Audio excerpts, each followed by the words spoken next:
তুমি মাটির ঘরে থেকে যদি মাটির প্রদীপ হও,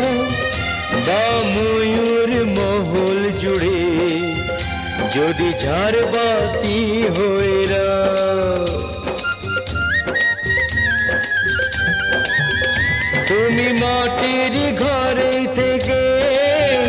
যদি মাটির প্রদীপ হও,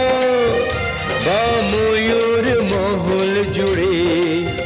যদি ঝাড়বাতি হয়ে রাও, তবু ছড়াতে গেলে